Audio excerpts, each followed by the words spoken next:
With Mission Impossible Dead Reckoning Part 1 coming out soon, I have been reviewing all previous Mission Impossible films on my channel. You can check out these reviews by clicking on the playlist above.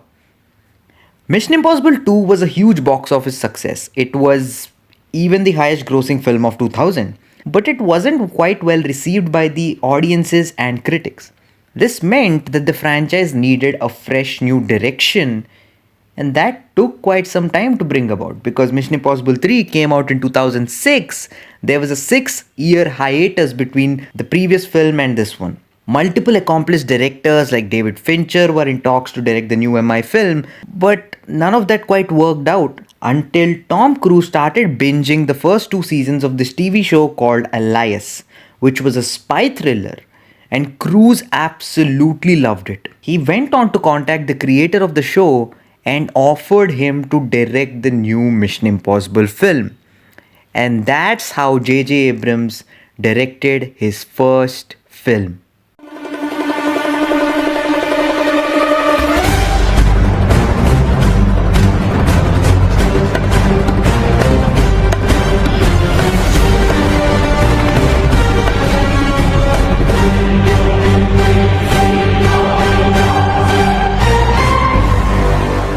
The film opens up with a scene where we see Ethan being interrogated about something called the rabbit's foot by an intimidating figure. Opposite to Ethan, we see a woman tied to a chair, and Ethan really seems to care about her.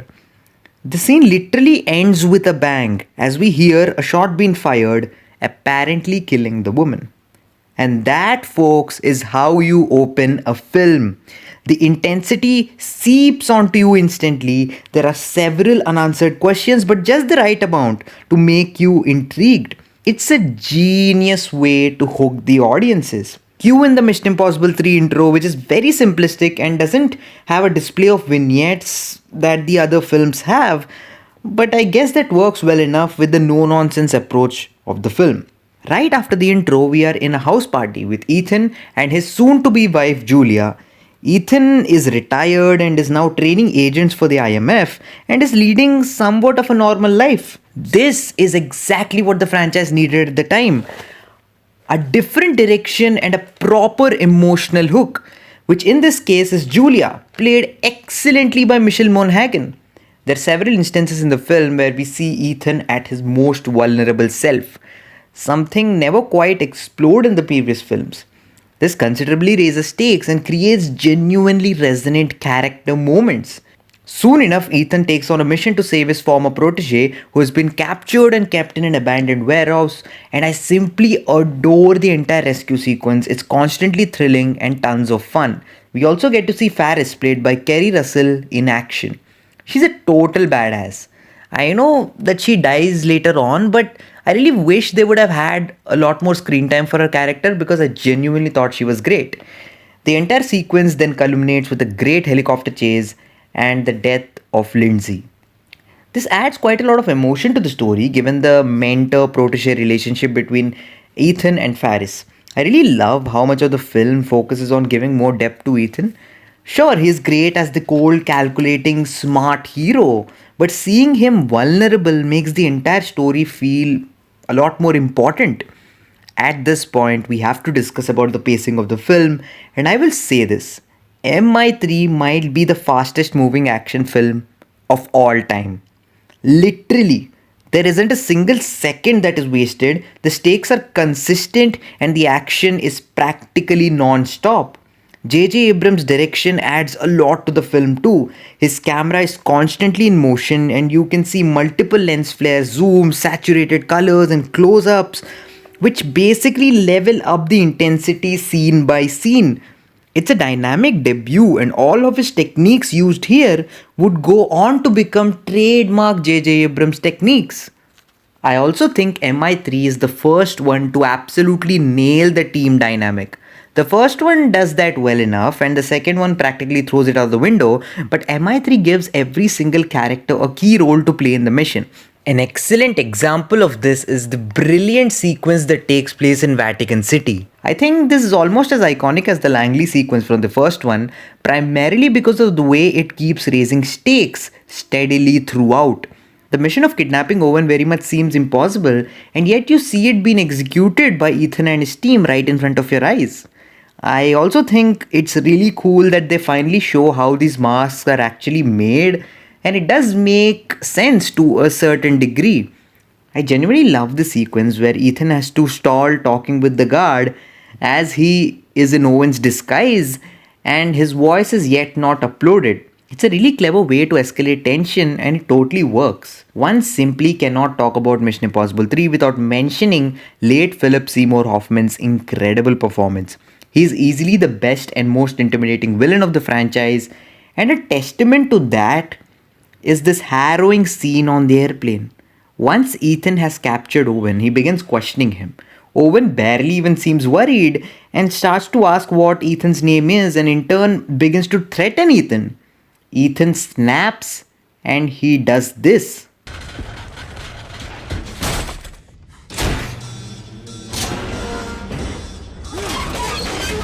What makes the scene even better for me is the way Owen overhears Luther calling Ethan by his name and recalling that name in the end.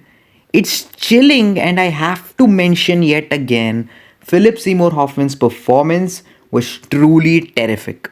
And right after that, we have the exhilarating bridge sequence. And I have to remind you, we are just at the halfway point of the film, and I always marvel at how many amazing sequences we already have. The film is filled with these excellent action sequences, and it is highly consistent throughout.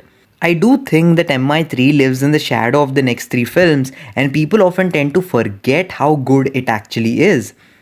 I would agree the next three films are somehow even better, but I just don't see people talking about this one as much. It's easily the most underrated Mission Impossible film. I also really enjoy how it subverts expectations. The entire scene where Ethan steals Rabbit's food from the building in Shanghai is an excellent example of this. We see Ethan enter the building in classic mission format, hanging on from a rope, but we never see what happens inside the building. We cut to the team waiting for Ethan, and before we know it, Ethan jumps out of a window and there begins a chase. We are sitting back expecting a high sequence, but quite frankly, both of the previous films did that, so they cleverly don't do that. Another great instance of subverting expectations is the rabbit's foot itself. What is the rabbit's foot? We never get the answer. It's up to our own imagination, and honestly, that's a bold choice, and it totally pays off. At this point, you must have realized how much I love this film. It may seem like just another summer blockbuster at the surface level, but it's quite smart and emotionally investing than your average action flick. It doesn't do anything new or different, but it does execute the story in the best possible way. Its brisk pacing also makes it one of the most rewatchable Mission Impossible films. You may disagree on a lot of what I said based on your personal opinion, but you cannot deny that this has the best Tom Cruise running shot of all time. As Ethan rushes to save Julia, he runs all across Shanghai, and this amazing long take is absolutely glorious. Also, Benji is introduced in this one, who would go on to become a key player in these movies, and he's a ton of fun. I actually have one more thing to add. I honestly suspect that while they were making this film, they didn't have plans to make more of the Mission Impossible films. I say this because when you look at the film from a character perspective, it gives Ethan a beautiful ending, where he walks off with Julia happily married. In a world where the next Mission Impossible films were never made, Mission Impossible 3 would indeed have been a perfect end to a trilogy. But thank God they didn't stop, because what's about to come is of a whole new level. But more about that next week in my review of Ghost Protocol. I'm going to give Mission Impossible 3 a 4.25 out of 5. What do you think about Mission Impossible 3? Do you think it is underrated and often forgotten? Or you think I just personally like it a lot more than others? Comment your thoughts in the comments, and your mission, should you choose to accept it, is to give the video a like. And please do accept the mission. Stay tuned for my review of Ghost Protocol next week. Thanks a lot for watching. I really appreciate it. Keep enjoying movies, and I'll see you again.